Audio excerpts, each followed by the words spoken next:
이어서 진주에서 전해드립니다. 농촌 마을에서 긴급한 소식을 전하는 데는 마을 방송이 중요한 역할을 맡고 있습니다. 기존 5개 방송은 집안이나 소음이 있는 곳에서는 잘 들리지 않았는데 휴대전화로 이 문제를 해결한 똑똑한 마을 방송이 등장했습니다. 박상현 기자입니다. 560명이 사는 한 농촌 마을. 마을 방송 스피커가 4곳에 있지만 요즘같이 더운 날씨에 소식 전달에 어려움이 컸습니다. 밖에서 방송하면 문을 닫고 TV를 틀어놓으면 안에서 들을 수가 없어요. 그러니 5개 방송을 해놓고 나면 바로 전화가 옵니다. 무슨 방송 했냐고. 이런 어려움을 해결하기 위해 휴대전화를 이용한 스마트 마을 방송 시스템이 개발됐습니다. 휴대전화 앱으로 방송할 내용을 녹음하면 5개 스피커가 아닌 등록된 주민들에게 전화가 걸려 소식을 전달하게 됩니다. 스마트 마을 방송 시스템입니다. 충분한 수분 섭취를 하면서 전화를 못 받으면 주민이 부재 중 전화를 확인할 수도 있고 다시 전화를 겁니다. 음성뿐만 아니라 문자 메시지도 보낼 수 있고 주민들의 전화 확인 여부도 알 수 있습니다. 마을 이장이 마을 회관에 가지 않더라도 주민이 방 안에 있거나 마을 밖에 있어도 언제 어디서든 정확하게 소식을 전하고 전달받을 수 있는 겁니다.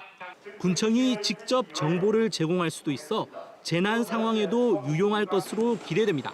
실시간 이 재난 상황을 바로 우리 국민들에게 직접 제공함으로 해서 우리 국민들의 이 생명이나 재산 보호에 크게 기여할 것으로 보고 있습니다.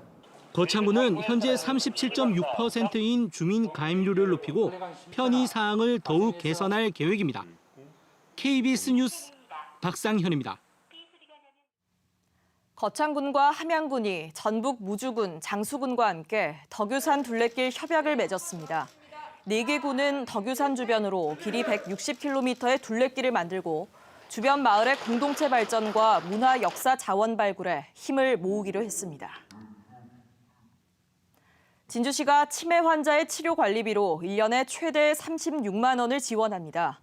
대상은 치매 진단을 받고 치료제를 복용하는 중위소득 120% 이하인 시민으로 보훈 대상자와 장애인으로 의료비를 지원받는 경우는 제외됩니다. 대상자로 선정되면 한 달에 3만 원 이내에서 실비를 지원받을 수 있습니다. 산청의 전입 인구가 최근 4년 동안 2,000명을 넘기는 등 꾸준히 늘고 있습니다.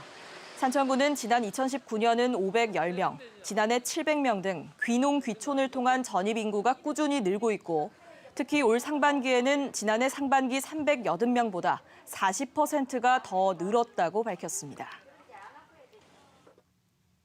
KBS 진주방송국이 임진왜란 진주성 2차 전투를 추모하는 라디오 특집 방송과 더불어 진주성 지키기 행사 참가자를 모집합니다.